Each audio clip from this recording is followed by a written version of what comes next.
오늘 우리가 읽은 히브리서 2장에 보면 흘러 떠내려가지 않도록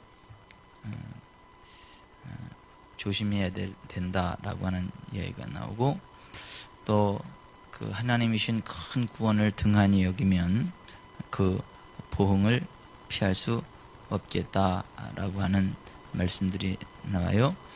여기에 보면 구원이라는 말이 나오는데, 이 구원이라는 말이 사전에는 위험이나 위기에 처한 사람을 건져주는 것이라고 이렇게 정의되어 있습니다. 또 이 성경은 보면 이 구원이라는 말을 굉장히 많이 이렇게 기록하고 있는데요. 이 성경에서 말하는 구원은 내 능력으로 해결되지 못하던 문제가 하나님의 도우심으로 해결되는 것, 그것을 가리켜서 하나님의 구원이라고 말씀하고 있습니다. 그리고 하나님께서 이사야서 45장 22절에 보면 땅의 모든 끝이요 내게로 돌이켜 구원을 받으라. 나는 하나님이라 다른 이가 없느니라. 세상 모든 사람들에게 구원을 받으라고 하나님께서 이렇게 명령하시는 모습, 내게로 돌이켜서 구원을 받으라고 이렇게 명령하시는 것들을 보게 되고요.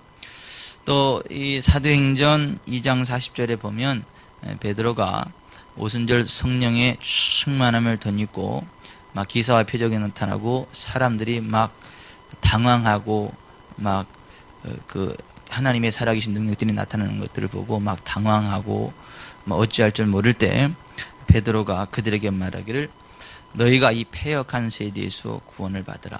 사도행전 20장 40절에 보면 역시 이 패역한 세대에서 구원을 받으라고 명령하고 있는 것들을 보게 됩니다. 성경은 구원을 받으라고 명령을 하고 있는데요. 우리가 왜 구원을 받아야 되는가? 무엇으로부터 구원을 받아야 되는가? 원래는 우리는 구원받을 필요가 없는 복된 존재들이죠. 하나님의 형상대로 지음받았고 하나님의 은혜로 온 천하 만물을 다스릴 수 있는 그 모든 권세를 부여받은 자들이고, 하나님과 언제든지 이렇게 동행하면서 하나님과 대화가 통하고 하나님과 교제하는 기쁨을 누리고 하나님을 영화롭게 하고 또 성령님의 운행하심 가운데 의와 평강과 희락이 넘치는 그러한 삶을 살아가는 존재들이었는데, 첫사람 아담과 하와가 범죄한 이후에 우리 모두가 하나님을 떠나서 각기 제 길로 갔기 때문에 하나님과의 관계가 깨어지고 그 결과 우리의 삶 가운데 여러 가지 저주가 찾아왔습니다. 가난, 또 질병, 또 영적인 압박, 또 길게 살아야 한 120년 정도 살고 죽어야만 되는 죽음의 문제, 또 죽고 나서 끝나는 게 아니고 죽고 나서 영원한 고통의 형벌, 그 유황 불못이 타오르는 영원한 지옥의 형벌에 빠져야 되는 그러한 저주 가운데 우리가 빠지게 됐기 때문에 우리는 반드시 그런 것들로부터 구원을 받아야 되는 존재들이고 하나님의 도우심을 힘입어야 되고 하나님과의 관계가 회복이 되어야 하는 그러한 상황 가운데 있습니다. 그래서 하나님께서 너희는 내게 돌이켜 구원을 받으라고 이야기하고 있는 것이고, 사도 베드로가 오순절 성령의 충만함을 받고 하나님의 임재하심으로 권세와 능력이 나타날 때 당황하는 많은 사람들을 가리켜서 너희가 이 패역한 세대에서 구원을 받으라고 명령하는 것들을 보게 됩니다. 여러분, 예레미야 5장 25절에 보면 너희 허물이 이러한 일들을 물리쳤고 너희 죄가 너희로부터 좋은 것을 막았느니라. 그러니까 우리에게는 죄가 있어서 하나님이 주시는 좋은 것들이 다 막힌다는 거예요.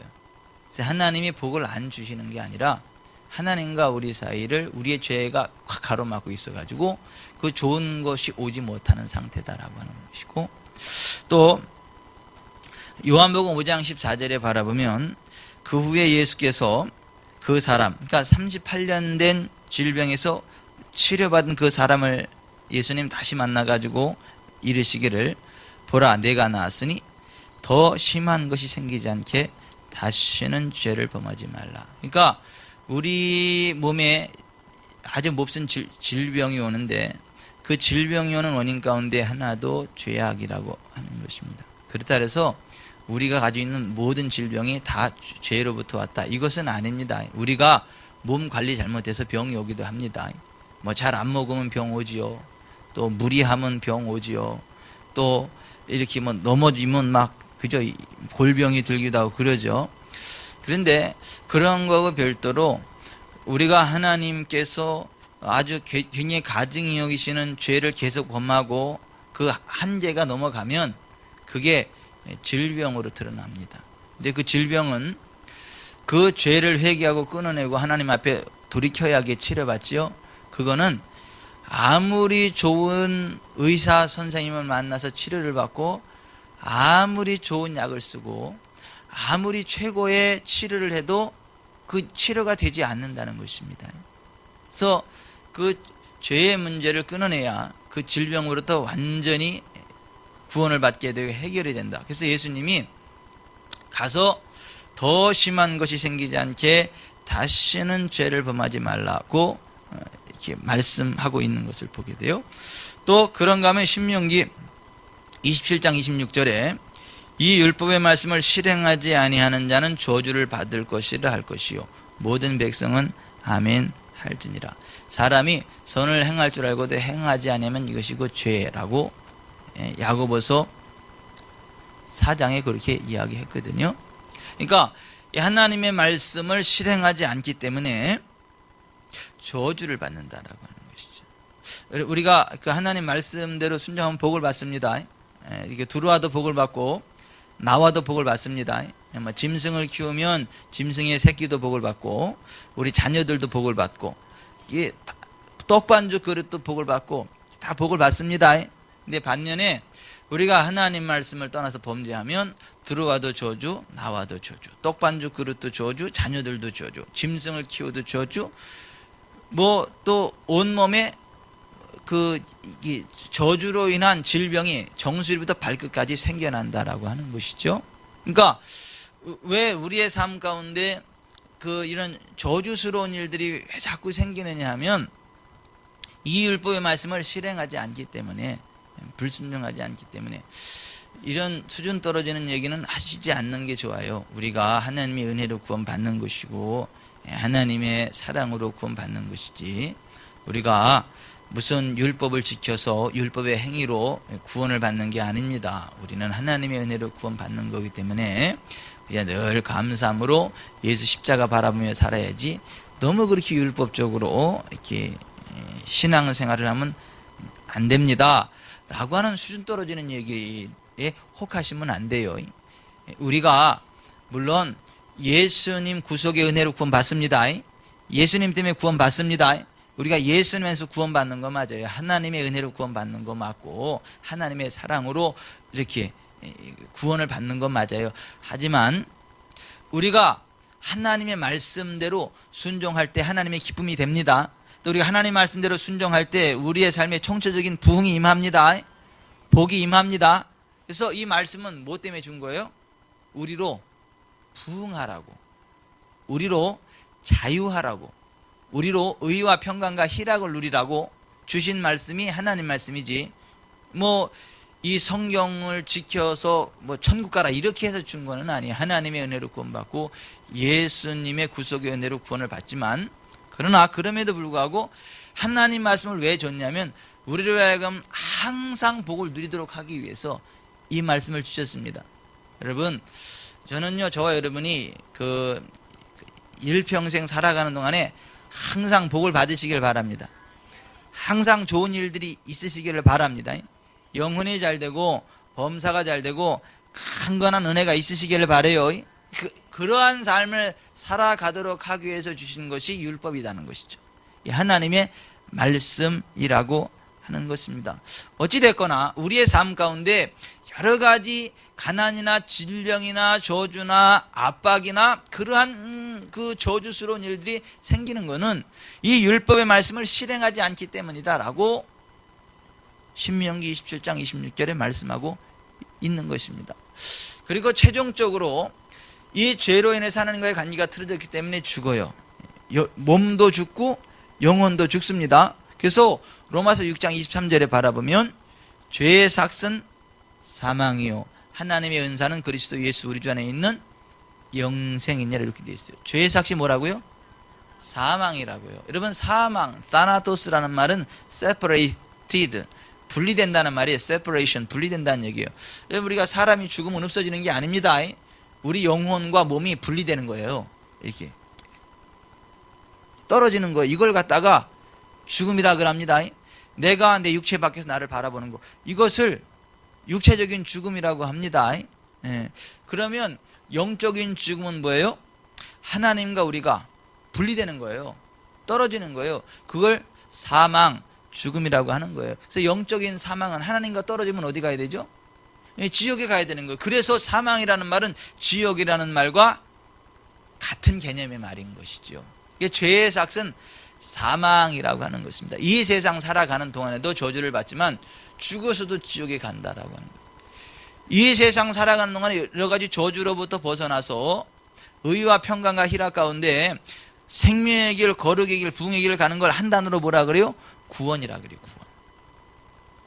저는 그와 같은 구원의 은혜가 저와 여러분의 남은 생애 가운데 쭉 펼쳐지게 되시기를 바랍니다. 늘 기쁨이기를 바래요. 우리가 기쁨으로 찬양하고 기쁨으로 예배하고 기쁨으로 기도하고 기쁨으로 사업하고 그러는 가운데 잘 되시기를 바랍니다.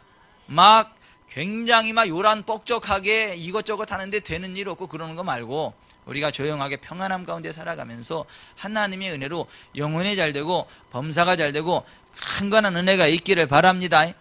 그리고 잘 되지만 잘 될 때 이렇게 거드름 피우지 마시고 잘 될수록 하나님 사랑하고 잘 될수록 성전 찾아오시고 잘 될수록 좀 예배하시고 그러시길 바랍니다.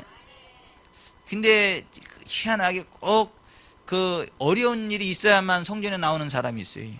꼭 어려운 일이 있어야만 기도하고 어려운 일이 있어야만 매 예배 다 참석하고 어려운 일이 있어야만 그러는 사람들이 있어요. 여러분 그 제트기가 날아가려면 뒤에서 이렇게 불이 붙어야 그죠? 그 불이 막 붙어가지고 그 힘으로 제트기가 날아가잖아요. 그러죠?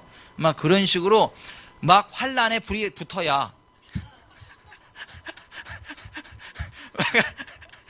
하나님께로 나오는 그런 사람이 있는데 그러지 마시기를 바랍니다.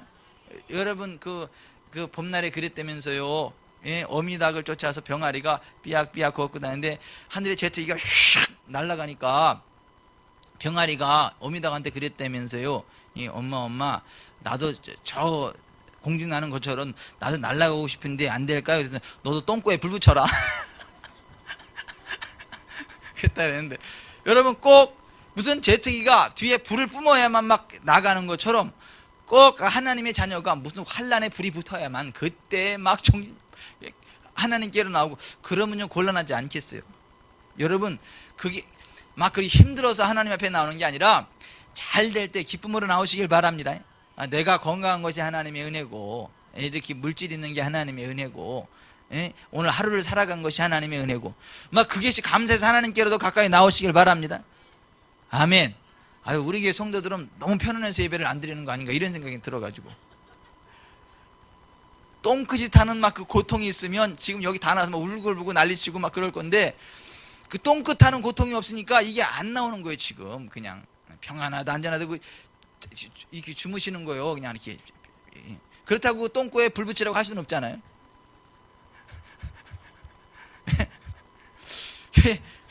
여러분 우리는요 하나님의 은혜로 항상 잘 됩시다. 근데 잘 될 때 하나님께로 가까이 나옵시다. 잘 될 때 기쁨으로 하나님 앞에 나오고 아멘. 아멘. 그리고 좀 일이 없는 걸 인해서 감사합시다. 꼭 큰 사건 터지고 나서 해결되면 그때 눈물 콧물 탁 뿌리고 그때서 감사한금 하지 말고 아무 일 없을 때 아무 일 없는 것을 인해 감사를 하고 아멘. 아멘. 우리도 그 감사 저금통인가를 한번 만들어 볼까 생각 중인데, 저기 가니까 수원중앙교회는 감사 저금통을 전 교인을 다 만드는데 있단만 해. 깡통에다 만들어서 있단만 이렇게. 예.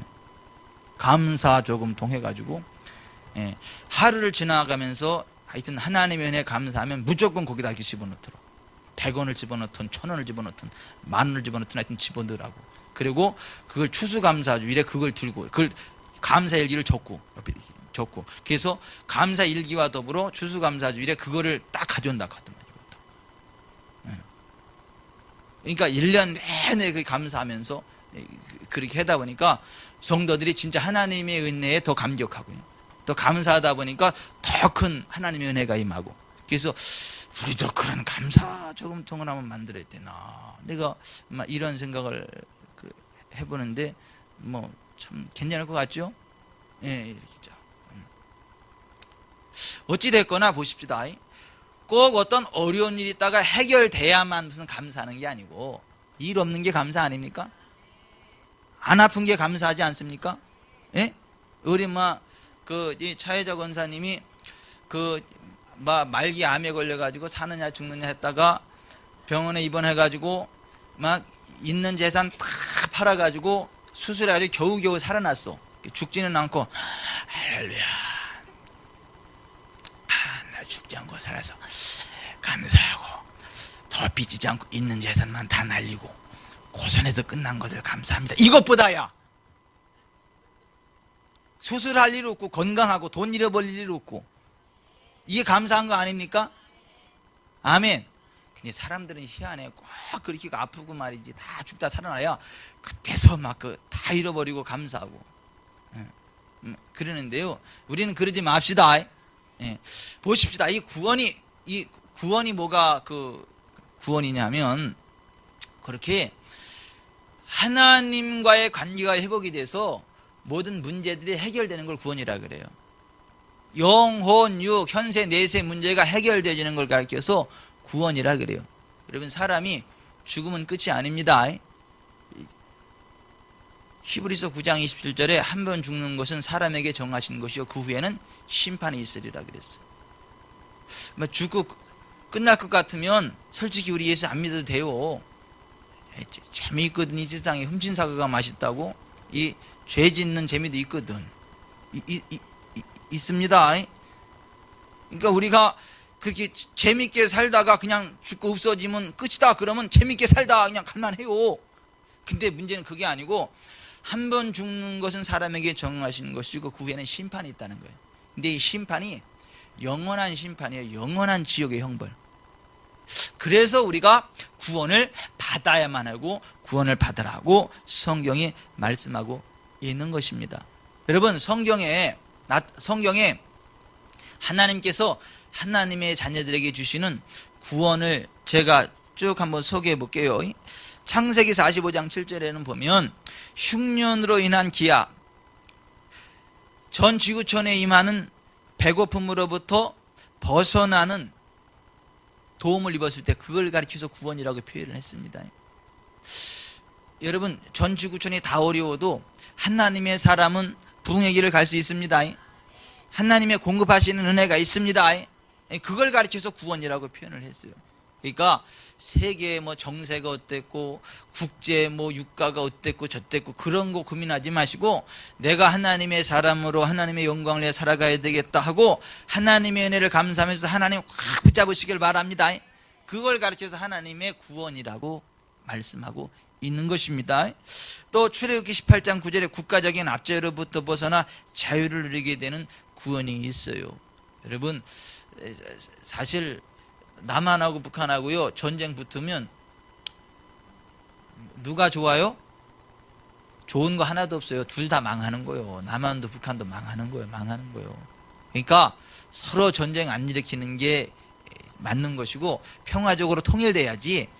전쟁 일으키면요 2판 4판 끝나는 거예요. 그냥 끝나는 것입니다. 그런데 보십시다. 그 월남이 월맹에게 공산해 됐잖아요. 그죠? 북쪽 월맹이 남한 월남을 격화시켜버린 거 아니에요. 공산화시켜버린 거 아니에요. 그죠? 그때 그 전법이 우리나라에 지금 똑같이 북한이 합니다. 근데 딱 하나 못한 거 있어요. 그것 때문에 우리나라가 적화가 안 됩니다. 뭔지 아세요? 교회. 교회를 분열치고 파괴하는 거, 그거 하나를 못해서 우리나라가 적화 안 되는 것이죠. 여러분, 좌파 정부 10년 동안에 계속 어디를 후드러 갔어요? 교회, 대형 교회들 후드러 간 거. 우리나라 10대 교회만 무너뜨려라. 그러면 이 나라 적화된다. 그래서 대형 교회들을 엄청나게 후드러 깐 거냐. 노무현 김대중 정부 때.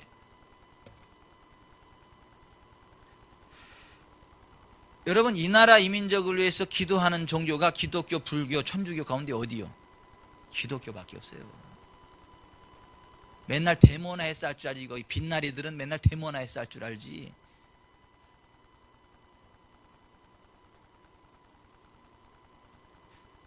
국가에 돈 갖다가 바쳐 대면서 맨날 욕먹는 종교가 어디요?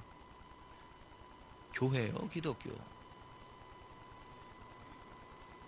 불교하고 천주교는요, 돈도 잘 빼가. 국가 돈.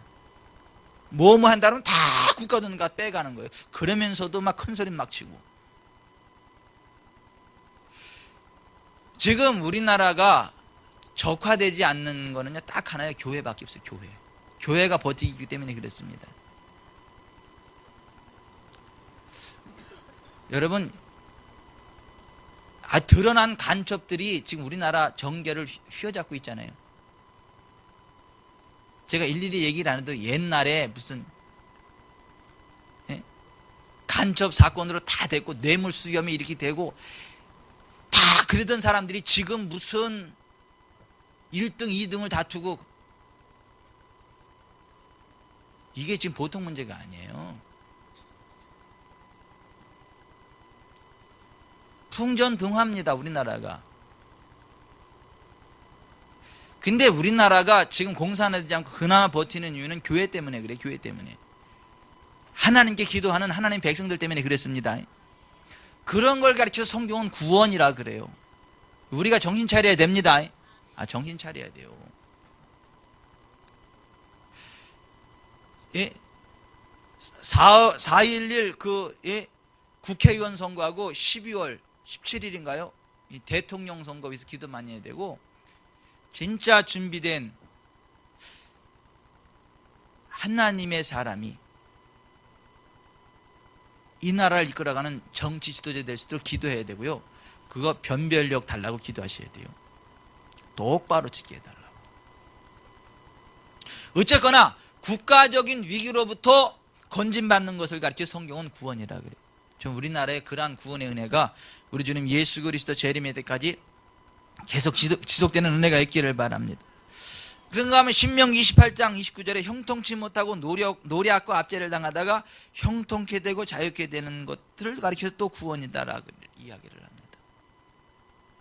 또 신명기 22장 27절에 바라보면 약한 여자가 못된 남자의 공격으로 곤경에 처했을 때 누군가의 도움으로 보호받게 되는 것을 또 구원이라고 합니다.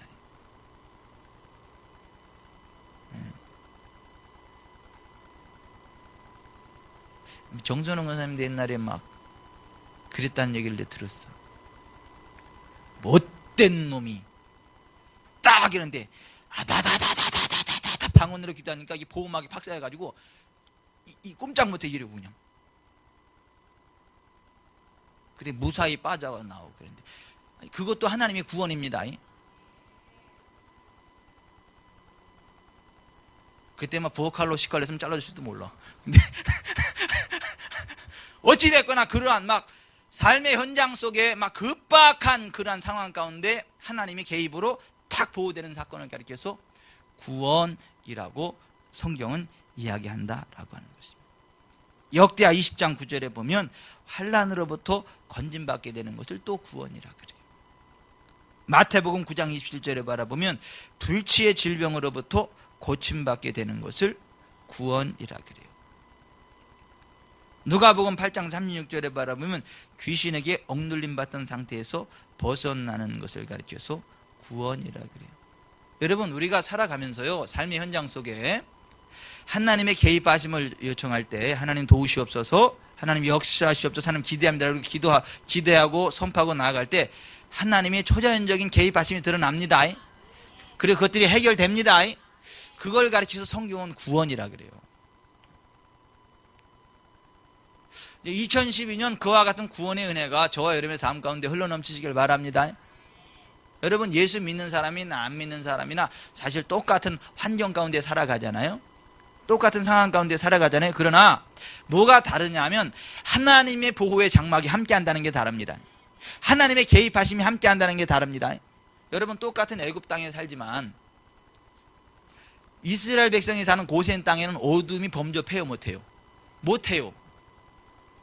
똑같은 땅에 사는데 보세요. 하나님의 보호의 장막이 구원의 손길이 화하게 말 때 고기만 화난 거예요. 고기만. 그걸 가리켜서 성경은 구원이라고 하거든요. 여러분, 2012년 우리가 그러한 구원의 어떤 현장에 서 있을 것을 믿으세요. 여호와의 집에 심겨진 나무처럼 번성하게 되면서 우리는 하나님의 은혜로 구원받고 잘 될 것을 믿으시길 바랍니다. 또 그렇게 되시기를 주님의 이름으로 축원해 드립니다. 예, 오늘 하여튼 지구촌 사랑교회 성도들은 무조건 그렇게 되시고, 오늘 여기에 나오신 분들은 막 따블로 그렇게 잘 되시고, 아멘. 그러시기를 바라고, 이 설교 테이프를 듣는 분도 하여튼 그런 은혜를 받고 다음에는 같이 나와서 예배를 드리시고, 여러분, 이게 그런 걸 하나님의 구원이라 그래. 구원. 그런데 보십시다. 이 세상 살아가는 동안에 받는 하나님의 도신 것도 구원이라고 하는데 사실은 그거는 적은 구원이요.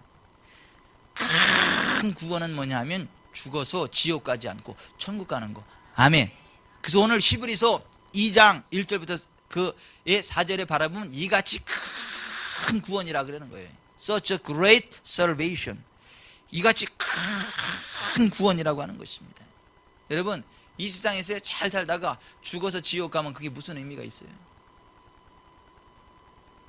이 세상에서 한 120년 떵떵거리며 살다 죽어서 지옥 가면 그게 무슨 의미가 있죠? 아무 의미 없어요. 아무 의미 없어요. 하여튼 여러분, 죽어서 지옥에는 안 가시길 바라요. 천국 가시길 바랍니다. 그 구원을 가르쳐서 큰 구원이라고 이야기를 하는 거예요. 여러분, 하나님을 우리가 두려워합시다. 하나님은요, 행한 대로 갚으시는 분이에요. 요한복음 5장 29절에 선한 일을 행한 자는 생명의 부활로, 악한 일을 행한 자는 심판의 부활로 나올 것이다. 시편 62편 12절, 주께서 각 사람이 행한 대로 갚으심이니이다. 이사야서 3장 11절, 악인에게는 화가 있으리니 화가 있을 것은 그가 그 손으로 행한 대로 보응을 받을 것임이니라. 에스겔 18장 30절, 나 주 여호와가 말하노라, 이스라엘 족속아, 내가 너희 각 사람이 행한 대로 국문할지니라. 너희는 돌이켜 회개하고 모든 죄에서 떠날지어다. 그리한즉 죄악이 너희를 패망케 아니하리라. 로마서 2장 6절, 하나님께서 각 사람에게 그 행한 대로 보응하시되 참고 선을 행하여 영광과 존귀와 썩지 아니함을 구하는 자에게는 영생으로 하시고, 오직 당을 지어 진리를 좇지 아니하고 불의를 좇는 자에게는 노와 분으로 하시리라. 여러분, 하나님은요, 행한 대로 갚으신다는 거예요. 회개하지 않으면 죄에 대해서 반드시 갚으신다는 거예요. 여러분, 지옥이 다 똑같지 않아요. 지옥이 다 똑같지 않습니다. 죄의 질에 따라 지옥의 질도 달라요.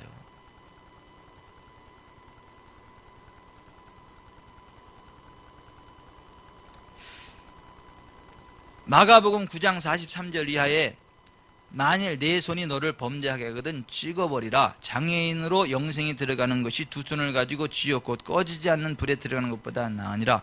거기에서는 구더기도 죽지 않고 불도 꺼지지 아니하느니라. 만일 내 발이 너를 범죄하게 하거든 찍어버리라. 다리 저는 자로 영생에 들어가는 것이 두 발을 가지고 지옥에 던져지는 것보다 나으니라. 거기에서는 구더기도 죽지 않고 불도 꺼지지 아니하느니라.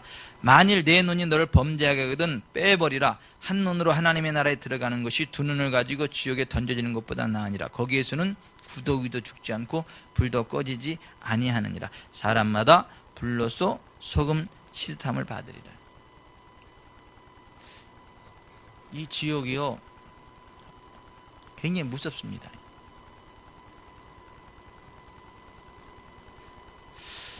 내 고민이 하나 생겼는데, 이 목사 너 지옥 한번 갔다 올래 안 갔다 올래? 그러면 난 이제 안 갈래요 그럴 것 같아요. 지옥 이렇게 다녀오실래요? 박원석 집사님 다녀오셨으면 간증 한번 하실래요? 뭐 지옥 가서 보고 한번 간증하실 분 손 들으세요. 제가 기도해 드릴게요.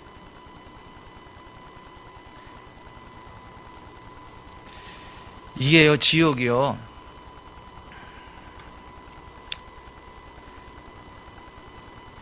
이 지옥에 가지 않고 천국에 가는 것을 가르쳐 성경은 구원이라 그래. 이것을 가르쳐서 이같이 큰 구원이라고 말하고 있는 것입니다. 사람이 만일 온 천하를 얻고도 자기를 잃든지 빼앗기든지 하면 무엇이 유익하리요? 라는 이 말씀처럼 여러분 다른 걸 다 얻었는데 결국 지옥 간다. 이게 무슨 의미가 있냐고요.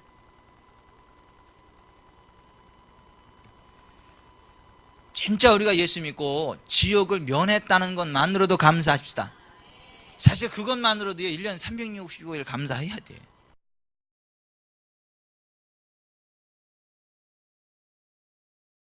하루를 살면서 난 오늘 뭐 감사할 거 하나도 없어요. 이게 아니고 내가 지옥 가지 않는 것을 인하여 감사합니다. 그것만으로 날마다 감사를 해도 사실 10,000원을 감사해도 싸지. 아니 하루에 10,000원씩 감사하고 천국 가실래요? 안 하고 지옥 가실래요? 제가 지금 돈으로 천국 산다는 얘기가 아니잖아요.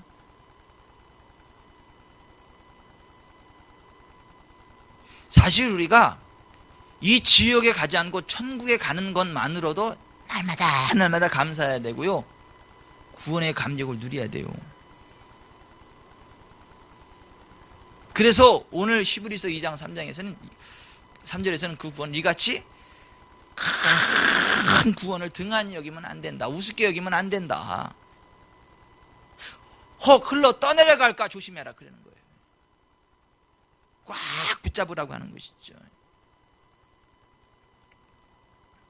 여러분 여기 좀 보세요. 우리가 어떻게 해서 구원을 받는 거냐면요, 하나님께서 우리 모든 사람을 구원해내기를 원하셔서 우리를 구원해낼 계획을 세우셨습니다. 하나님께서 예정하셨어. 우리를 구원하시기로.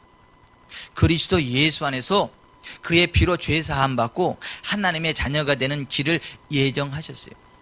그리고 그 예정하시는 대로 예수님이 이 땅에 오셔서 세상 죄를 뒤집어 쓰시고 채찍에 맞아서 온몸이 갈갈이 찢기시고 십자가에 완전히 발가벗겨진 모습, 가난의 저주를 뒤집어 쓰시고 매달리셔가지고 그 가난한 자의 수치와 고통과 아픔을 다 당하셨고 물 한 방울 피 한 방울 낭비 없이 다 쏟으시고 죽으신 거예요. 그리고 그 예수님의 공로를 믿고 나아갈 때 예수님의 피로 죄사함 받고 하나님의 자녀가 되고 부흥하고 영화로운 삶을 살아가도록 하나님이 예정하셨어요. 아멘. 그게 에베소서 1장이고 로마서 8장이에요. 하나님이 미리 하신 자들로 또한 그 아들의 형상을 본받게 하기 위하여 미리 정하셨으니 이는 그런 많은 형제 중에서 맏아들이 되게 하려 하심이니라 그랬어요. 그러니까 우리가 예수님을 믿으면 우리가 이제 차남이 되는 거지. 차남, 차녀, 하나님의 차남, 차녀들이 되는 거지. 맏아들이 누구라고요? 예수님이시라 했잖아요. 우리는 차남. 참고적으로 영적으로는 남자 여자 없습니다. 다 그 하나님의 상속자들입니다. 아멘. 우리는 하나님의 차남들이 된다. 그러니까 예수 믿으면 예수님이 맏아들이 되시고 우리가 그 다음 차남들이 되도록 예정하셨다는 거예요. 우리가 그것을 믿고요, 예수님께로 나아가면 구원받는다는 것입니다. 근데 우리가 예수님께로 나아가서 예수님을 영접하는 건 뭐냐면 우리가 죄인이라는 걸 인정하기 때문에 그래요. 그래서 하나님의 예정하심이 있어야 되고, 둘째, 우리가 우리의 죄를 내버리기를 결단하는 회개의 마음이 있어야 돼요. 회개.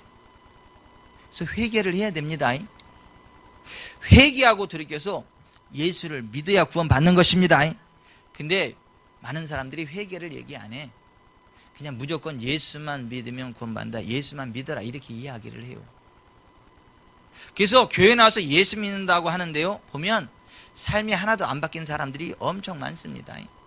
똑같아. 교회 나오기 전이나 똑같이 살아가는데 단지 뭐요? 예수 믿는다는 거.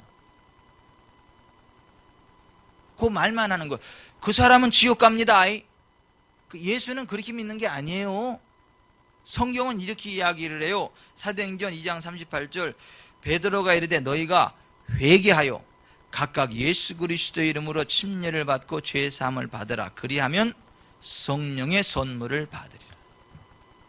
마가복음 1장 15절, 이르시되 때가 찼고 하나님의 나라가 가까이 왔으니 회개하고 복음을 믿으라. 사도행전 20장 21절, 유대인과 헬라인들에게 하나님께 대한 회개와 우리 주 예수 그리스도께 대한 믿음을 증언한 것이라 했어요. 사도행전 26장 20절, 먼저 다메섹과 예루살렘에 있는 사람과 유대 온 땅과 이방인에게까지 회개하고 하나님께로 돌아와서 회개에 합당한 일을 하라 전함을 이렇게 됐어요. 그러니까 하나님이 우리를 구원하기로 예정하셨는데 어디에서요? 그리스도 예수 안에서 그의 피로 말미암아 죄사함, 구속 받기를 예정하셨고, 우리가 하나님의 예정을 받아들이면서 하나님을 떠난 죄를 회개하고 슬퍼하면서 죄를 버리고 방에 하나님께로 돌이켜서 예수님을 나의 주님으로 영접할 때 비로소 구원받는 것입니다. 구원받는 것입니다. 그것이 없으면 곤란해요. 회개하고 복음을 믿어야 됩니다. 여러분, 구원파 이단들은 이렇게 가르쳐. 구원파 이단들 그 유사 아주 예수교 복음 침례회 뭐 그런 식으로 해가지고 침례교인 것처럼 비슷하게 흉내를 내는데, 그 예수교 침례회는 그거 구원파 이단입니다. 기독교 한국 침례회, 이게 우리 정식 명칭이에요. 근데 걔네들이 하는 얘기, 구원파가 하는 얘기가 뭐예요? 죄사함, 거듭남의 비밀. 그래서 복음을 깨달으면 구원받는 거라는 거 아니에요? 예수님이 우리의 과거, 현재, 미래의 죄를 다 해결해 주셨기 때문에 그걸 깨닫기만 하면 구원받는다는 거 아니에요? 그리고 어떤 죄를 져도 상관없다는 거 아니에요? 기도도 할 필요 없다는 거 아니에요?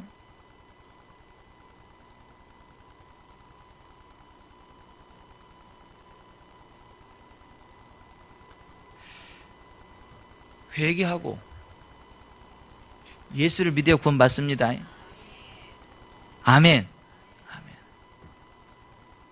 그걸 가르쳐서 이같이 큰 구원이라고 하는, 그렇게 해야만 비로소 천국에 갈 위치에 서게 된다라고 하는 것입니다. 그리고 우리가 보십시다. 죄로부터 돌이켜서 회개하고 예수님을 주님으로 영접하면 우리의 마음이 회심의 역사가 일어납니다. 그리고 성화가 이루어집니다. 죄를 싫어하게 돼요. 예수님을 진짜 믿으면요, 죄를 싫어하게 됩니다. 내가 죄하고 상관없는 거룩한 삶을 살아야지, 의로운 삶을 살아야지, 앞으로 남은 생에는 내가 죄 짓지 않고 하나님 기뻐하는 삶을 살아야지, 이런 말 열망이 생깁니다.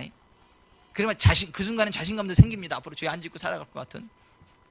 근데 이제 살아가다 보면 또 이제 실수하고 넘어지고, 그래서 다시 주님 앞에 회개하고 그럼 이는 합니다만은, 어쨌거나 그러한 거룩한 결단이 생기는 건 맞죠. 내가 앞으로 죄를 짓지 않으리라, 하나님 기뻐하는 삶을 살아가리라. 그런 결단이 생깁니다. 근데 많은 사람들이 그게 아니고 그냥 똑같이 살아가면서 그냥 예수만 믿는다는 거, 구원파처럼. 그게 미혹이라는 거예요. 그러면서도 구원받았다라고 생각하는 게 그게 미혹이라는 거예요.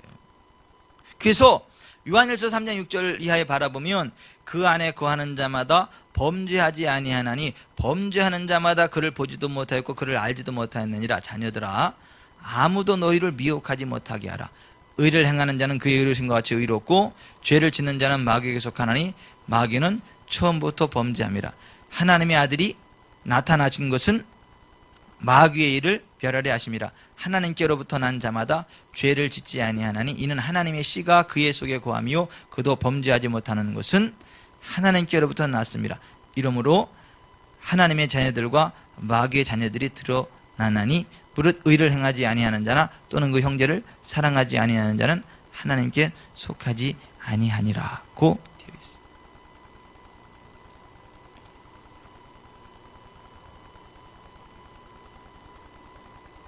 진짜 죄를 버리고 주님께로 돌이키시기를 바랍니다. 진짜 구원의 반열에 서시기를 바랍니다. 그리고 로마서 14장 8절 말씀처럼 우리가 살아도 주를 위하여 살고 죽어도 주를 위하여 죽나니 그러므로 사나 죽으나 우리가 주의 것이로다. 이러한 막 거룩한 마음에 열망이 생긴다라고 하는 것입니다. 자, 보십시다. 우리가 거듭나서, 다른 말로 중생에서 하나님의 자녀가 된 이후 세 가지 구원의 과정을 거친다라고 신학적으로 이렇게 설명을 해나가는데요. 첫째, 예수 믿으면 칭의, 의롭다라고 하나님이 칭해 주십니다. 인정해 주십니다.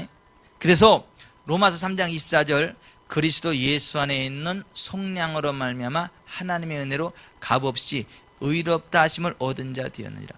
우리가 예수님 안에 들어오면 의롭다 인정을 받습니다. 그리고 의롭다 인정을 받은 그 시로부터 진짜 의로운 삶, 거룩한 삶을 열망하는 마음의 소원이 생기면서 육과 영의 온갖 더러운 것 자신을 깨끗하게 하기 위한 결단이 일어나기 시작을 합니다. 그걸 가리켜서 성화라 그래요. 고린도서 7장 1절 그런즉 사랑하는 자들아 이 약속을 가진 우리는 하나님을 두려워하는 가운데서 거룩함을 온전히 이루어 육과 영의 온갖 더러운 것에서 자신을 깨끗하게 하자 이렇게 돼요. 그러면서 우리의 삶이 영화롭게 바뀝니다. 그래서 로마서 8장 30절에 또 미리 정하신 그들을 또한 부르시고 부르신 그들을 또한 의롭다 하시고 의롭다 하신 그들을 또한 영화롭게 하셨느니라.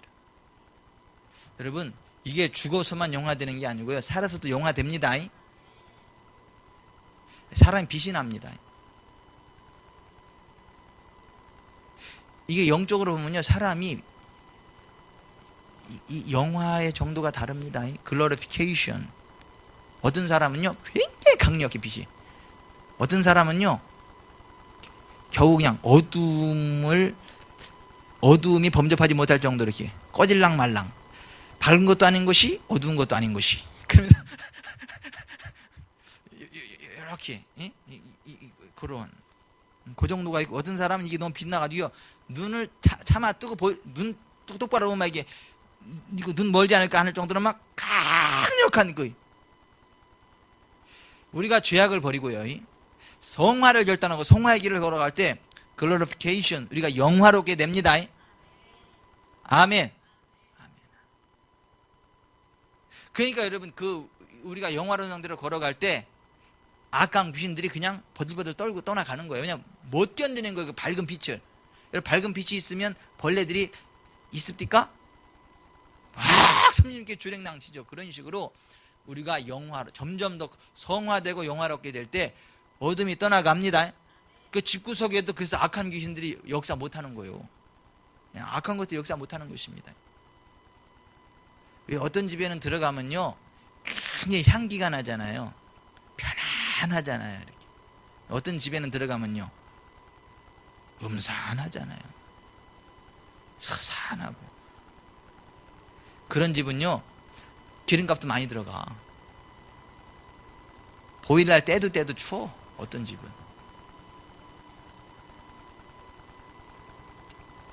그래서 저는 성령 충만할수록 연료값도 덜 들어간다고 믿는 사람이요. 아니 그런 거 있어요.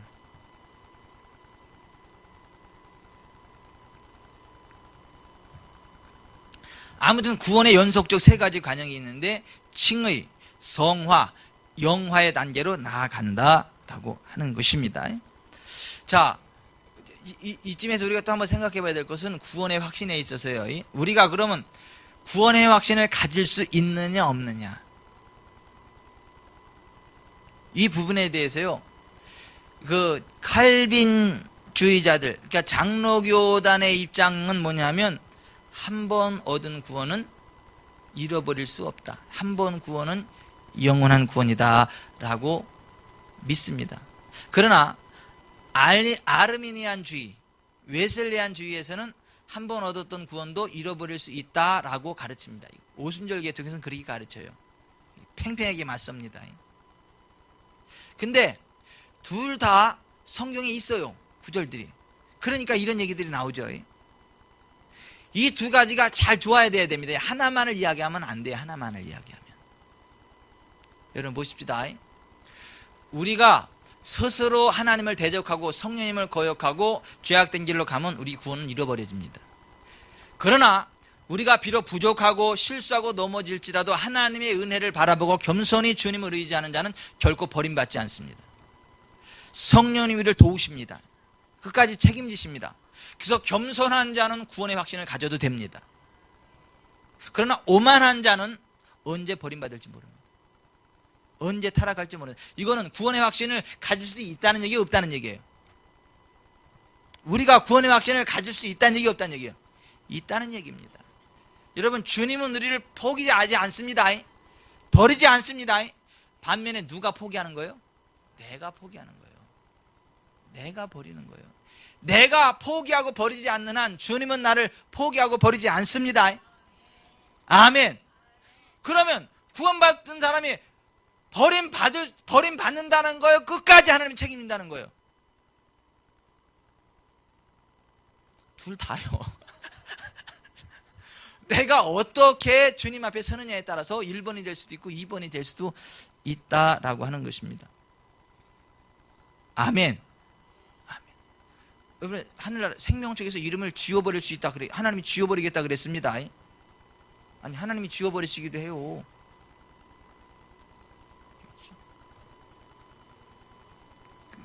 그 이름이 지워지면 안 됩니다. 이름이 지워지면 안 됩니다. 자, 똑바로 하십시다. 똑바로 해야 돼요. 똑바로 해야 돼요. 아니, 이름이 지워질 수 있다 그렇게 이야기해요. 출애굽기 32장 33절에 바라보면 여호와께서 모세에게 이르시되 누구든지 내게 범죄하면 내가 내 책에서 그를 지워버릴 것이다. 요한계시록 3장 5절에 이기는 자는 이와 같이 흰옷을 입을 것이요 내가 그 이름을 생명책에서 결코 지우지 아니하고 그 이름을 내 아버지 앞과 그의 천사들 앞에서 시인하리라.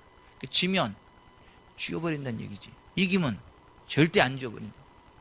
그럼 이건 지워버릴 수 있다는 얘기, 없다는 얘기예요? 지워버릴 수 있다는 얘기입니다. 근데 이걸 가지고 끝까지 또 지워버릴 수 없다는 말로 또 하는 꼴통들이 있더라고요.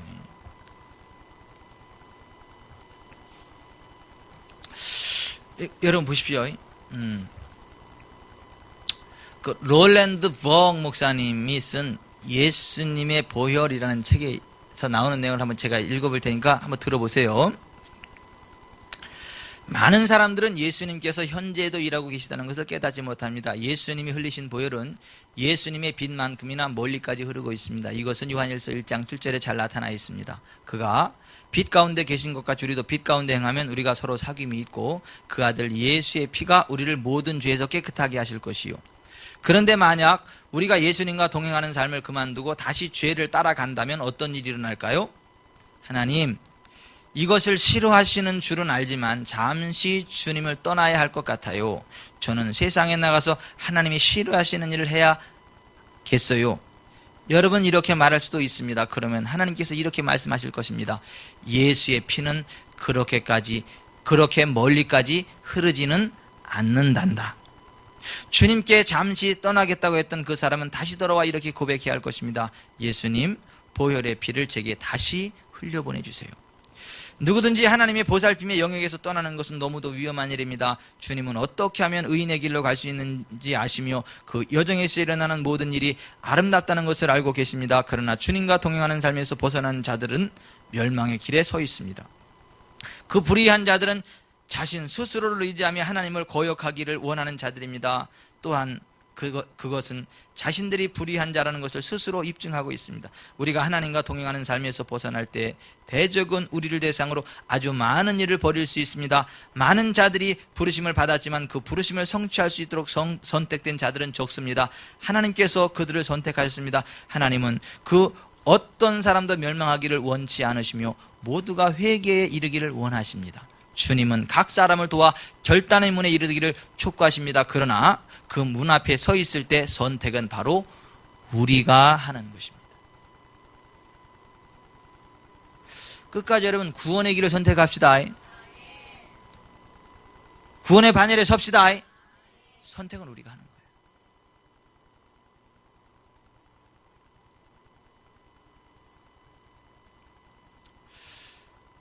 그러면 우리가 진짜 구원받은 하나님의 자녀다 아니다 어떻게 알 수 있는가? 첫째, 성경에서 하나님이 예수 안에 있는 자에게 영생을 주셨다라고 말씀하셨기 때문에 이 성경 말씀을 통해서 우리가 구원받은 사실을 알 수 있고요. 둘째로는 성령이 우리 안에 증거하십니다. 성령이 우리의 영으로 더불어 친히 우리가 하나님의 자녀인 것을 증거하신다. 우리 안에 성령께서 막 하나님 아버지를 막 부르는 그런 은혜를 주십니다. 그게 우리 구원받은 증거예요. 그 다음에 예수 믿으면 예수님이 늘 나와 함께 한다는 것을 알아요. 그래서 고린도서 13장 5절에 너희가 믿음 안에 있는가 너희 자신을 시험하고 너희 자신을 확증하라. 예수 그리스도께서 너희 안에 계신 줄을 너희가 스스로 알지 못하느냐? 그렇지 않으면 너희는 버림받은 자니라. 그러니까 스스로 주님이 나와 함께 하는지를 시험해 보라는 거예요. 주님이 함께하는 걸 알면 구원받은 거 맞고 그게 없으면 버림받은 자라는 것이죠. 그러니까 주님이 함께하는 사람은요 이중 플레이 할 수 있을까요 없을까요? 못해요. 다른 사람이 보나 안 보나 어때요 삶이? 똑같아요. 왜요? 주님이 늘 함께하는데 누구를 속여? 예? 다른 사람 있을 땐 잘하는다고 딱 되면 이제 막 이래요? 그때도 누구? 주님은 함께 한다니까. 그러니까 스스로 시험하고 확증하라는 거지. 또 하나 우리가 구원받은 걸 어떻게 알 수 있느냐 하면 그 안에 거하는 자마다 범죄하지 아니하느니 범죄하는 자마다 그를 보지도 못하였고 그를 알지도 못하니라. 요한일서 3장 6절. 그러니까 죄를 몸소리 쳐지도록 싫어하는 거 그게 구원받은 증거라는 거예요. 죄하고 타협하지 않으려고 하는 거룩한 결단이 생기는 거 그게 구원받은 증거라고 하는 것입니다. 또 하나 이거는 사람들이 잘 얘기 안 하는데요. 재정적인 순종함이 있느냐 없느냐가 구원받았느냐 안 받았느냐를 보여주는 거라고. 마태복음 6장 21절 24절 이렇게 돼 있어요. 내 보물이 있는 그곳에는 내 마음도 있느니라. 한 사람이 두 주인을 섬기지 못할 것이니 혹 이를 미워하고 저를 사랑하거나 혹 이를 중히 여기고 저를 경히 여김이라. 너희가 하나님과 재물을 겸하여 섬기지 못하느니라. 결국 뭐예요? 구원이 그 증거가 어디에 나타나는 거예요? 재물관. 여러분 말라기 3장 7절에도 보세요. 만군의 여호와가 이르노라 너희 조상인 너로부터 너희가 나의 규례를 떠나 지키지 아니하였도다. 그런즉 내게로 돌아오라. 그리하면 나도 너에게로 돌아가리라 하였더니 너희가 이르기를 우리가 어떻게 하여 돌아가리까 하는도다. 사람이 어찌 하나님의 것을 도둑질하겠느냐. 그러나 너희는 나의 것을 도둑질하고도 말하기를 우리가 어떻게 주의 것을 도둑질하였나이까 하는도다. 이는 곧 11조와 봉헌물이라. 너희 곧 온 나라가 나의 것을 도둑질하였으므로 너희가 저주를 받았느니라.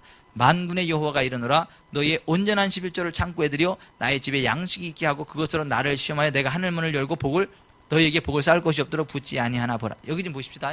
여기 보면 하나님이 하나님을 떠난 이스라엘 백성들에게 내게로 돌아오라고 말씀하셨어요. 그러면 나도 니네가 돌아오면 나도 너에게 돌아가겠다. 근데 이스라엘 백성들이 우리가 어떻게 해야 주께로 돌아가리까 했을 때 뭐 말씀하시는 거예요? 11조와 봉헌을 말씀하시는 거예요. 무슨 얘기예요? 하나님께로 돌아온 사람은 그 증거가 뭐라는 거예요? 온전한 11조와 봉헌을 하는 사람은 하나님께로 돌아온 사람 맞고, 그거 안 하는 사람은 아직 하나님께로 돌아오지 않은 사람이다. 자, 요 얘기가 요 얘기는 아니에요. 11조 해야 구원받는다, 이 얘기가 아닙니다.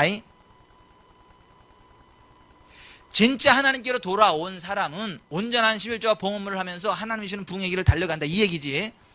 11조와 봉헌을 해야 구원받는다, 이 얘기는 아닙니다. 근데 요걸 잘못 들으면 뭐 11조 해야 천국 간대, 11조 안 하면 구원받지 못한대, 11조 하지 않는 사람은 지옥 간대, 요렇게 이야기했다라고 싹 틀어서 이게 그 얘기가 아닙니다. 안은경 예비 집사님, 그 얘기와 그 얘기는 달라요. 달라, 그 얘기는. 근데 여러분, 이게 아다르고 어다르다고요. 똑바로 들읍시다. 똑바로 말합시다. 근데 꼭 그 이상하게 또 그렇게 이야기하는 사람들 꼭 생겨. 요렇게 나가서 그래. 우리 목사님이 그러는데 11조와 봉헌을 안 하면 지옥 간대. 내가 언제 그랬어? 하나님께로 돌아온 증거가 11조와 봉헌물이라 그랬지. 그게 또 내가 그랬어? 성경이 그랬지? 아니요, 권사님. 그죠?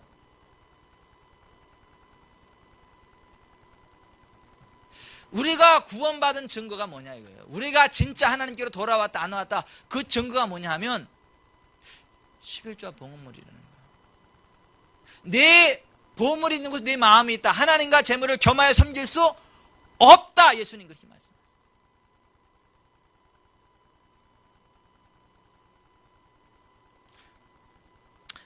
자 보세요. 자 보세요. 제가 이번 설명절에 목사님 몇 분을 만나 뵀잖아요. 제가 이제 참 존경하는 목사님, 이제 그분하고 쭉 말씀을 나누다 보니까 그 친구 목사님이 절기헌금을 10만 원을 하셨대요. 절기헌금을, 추수감사 절기. 그래서 그분이 그랬대요. 그 친구 목사님한테, 야, 너 목회 그만둬라. 야, 너 목회 그만둬라 그랬대. 그랬더니 화를 파락 내면서, 너는 얼마나 헌금하길래? 그래더래. 그 얘기를 듣고 나니까 궁금한 생각이 들대. 내가 진짜 나는 얼마나 하는데 헌금하나? 궁금한 생각이 들어가지고 교회로 와가지고 재정부한테 얘기해가지고, 내가 여기 온 지 몇 년 됐는데 내가 하나님 앞에 헌금 얼마나 했는지 그것 좀 한번 뽑아다 주세요 그랬대. 그리고 딱 해봤더니 1년에 한 1억 정도씩 했더래.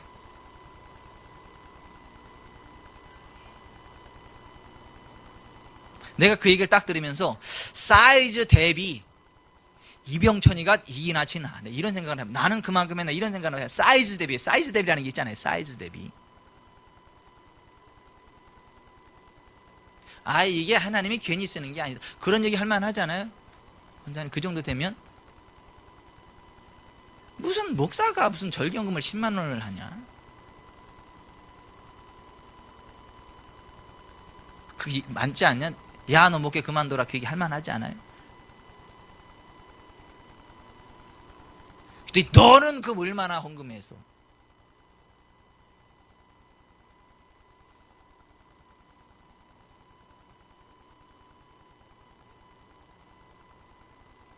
내가 이런 생각 한번 해보지. 그분 진짜 하나님께로 돌아온 목사님 맞나?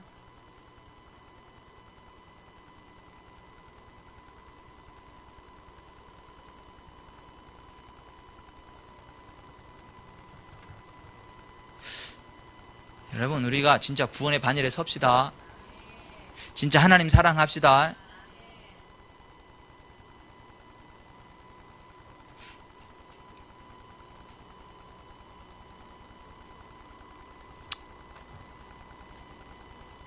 말씀을 정리할게요. 하나님의 은혜로 우리의 삶이 회복되는 걸 구원이라 그래요. 이 땅에서도 하나님의 은혜로 회복되는 걸 구원이라 그래요. 죽어서 지옥 가지 않고 영원한 천국에 들어가는 걸 구원이라 그래요. 근데 한 번 구원받은 사람이 버림받을 수 있느냐 없느냐, 신학적으로 팽팽하게 맞서요. 칼빈주의자들은 한 번 구원은 영원한 구원이다, 버림받지 않는다, 무슨 짓을 해도 버림받지 않는다, 하나님이 끝까지 책임진다, 이렇게 이야기를 해요, 성도의 견인. 그러나 웨슬레안, 알미니안주의자, 오순절 계통은 한 번 얻은 구원도 버림받을 수 있다라고 그렇게 가르쳐요. 성경은 둘 다 나옵니다.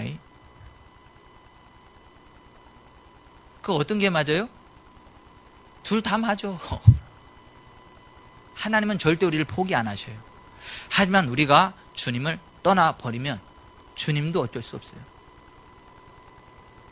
그런 면에서는 한 번 어떤 구원도 잃어버릴 수 있어요. 그러나 겸손히 주님을 의지하는 자는 결코 구원을 잃어버릴 수 없습니다. 아멘.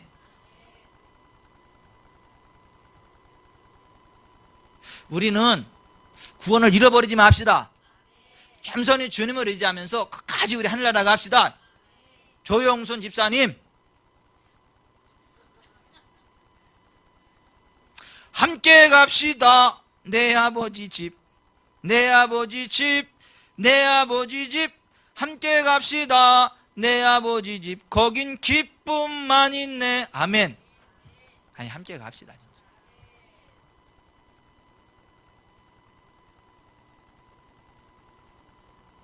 그리고 구원받은 증거가 내게 있는가 잘 점검.